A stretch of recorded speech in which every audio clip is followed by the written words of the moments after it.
ద్వాదశ రాశుల్లో 10వ రాశి మకర రాశి వారికి నూతన సంవత్సర శుభాకాంక్షలండి. 2025వ సంవత్సరం 10వ రాశి వారిది మకర రాశి వారి జాతకం. మరి జాతక బలం గవ్వల శాస్త్రం చూస్తున్నామండి. గవ్వల శాస్త్రాన్ని లకుట ప్రశ్న శాస్త్రం అంటారు, చింతామణి శాస్త్రం అంటారు. 9 గవ్వలు 3 సార్లు వేసి వాటిని లెక్క పెట్టి కౌంట్ చేసి చింతామణి శాస్త్రం చూస్తామండి. వారి జ్యోతిష్య బలం భూత భవిష్యత్తు వర్ధమానం ఎలా ఉంటుంది, గ్రహానుకూలం, చెడు గ్రహాలు ఉంటే వాటి నివారణ ఏంది, మంచి గ్రహాలు ఉంటే వాటిని ఆపుకోవడం ఏంది అనేది చూసి చెప్తామండి. వారి జాతక బలానికి మకర రాశి వారి పేరు మీద గవ్వలేసి చూద్దామండి.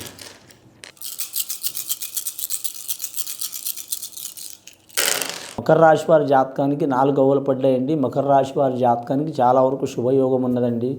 ఎందుకంటే మకర రాశి వారి జాతకానికి అధిపతి వారి జాతకానికి మాత్రం రాష్ట్రాధిపతి శనీశ్వరుడు అండి. ఇక్కడ గవ్వలు మాత్రం రాహు మార్గదర్శి గవ్వలు పడ్డాయి. చాలా వరకు శుభయోగం ఉన్నది వారి జాతక బలానికి. రాజకీయ రంగంలో ఉన్నవారు కావచ్చు, అలాగే వ్యాపారస్తులు కావచ్చు, ఉద్యోగస్తులు కావచ్చు, చేతివృత్తి పనిదారులు కావచ్చు, రాజకీయ నాయకులు కావచ్చు, అలాగే వీరి జ్యోతిష బలంలో వ్యవసాయం చేసేవారు కావచ్చు, ఎవరైనా సరే మకర రాశి వారికి మాత్రం చాలా వరకు శుభకరమైన సంవత్సరం అండి ఈ సంవత్సరం. అని శుభకరమైన సంవత్సరం గాని ఈ రాశి వారు శ్రమకారకులు అండి. పని చేసేవారు చేయించేవారు 2 రకాలు ఉంటారండి. పని చేస్తారు చేయిస్తారు. వీరి జాతకంలో మాత్రం ఖచ్చితంగా వీరికి మంచి యోగ బలాలు కలిసి వస్తున్నాయండి. గత 7 సంవత్సరాల నుంచి పడ్డ చిక్కులు చికాకులు తొలగిపోయే అవకాశాలు ఉన్నాయండి. కానీ గృహ నిర్మాణం చేసుకోవడం కానీ, ఇల్లు కట్టడం కానీ, కొనడం కానీ ఆకస్మికంగా వీరి మీద ఉన్న చిక్కులు చికాకులు తొలగిపోయే అవకాశాలు ఉంటాయండి. అని ఉద్యోగ స్థానంలో కూడా కలిసి వస్తుంది. అని మాత్రం ధనస్థానంలో కూడా కలిసి వచ్చే అవకాశం ఉంటుంది. లక్ష్మీ స్థానంలో కూడా కలిసి వచ్చే అవకాశం ఉంటుంది. అలాగే వీరి పేరు మీద వ్యవసాయ రంగంలో ఇబ్బందులు వస్తాయి.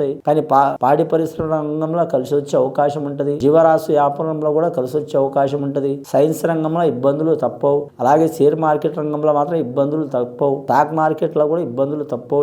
జాగ్రత్తగా ఉండాలి. అలాగే వీరి పేరు మీద పెద్దల ఆస్తి ఉంటే మాత్రం పెద్దల ఆస్తి కంటే స్వతాబుద్ధి మీద నడిచే అవకాశం ఉంది. గత కొన్ని సంవత్సరాల నుంచి పడుతున్న చిక్కులు చికాకులు దారిద్ర్య బాధలు తొలగిపోవాలంటే ఆ శ్రీవారిని వెంకటేశ్వర స్వామి సందర్శనం చేయడం చాలా వరకు మంచిదండి. జనవరి నెల కరెక్ట్ ధనుర్మాసం ఉంటది. కానీ ఆ ధనుర్మాసంలో మాత్రం వీరు వెళ్ళి రావటం మంచిది.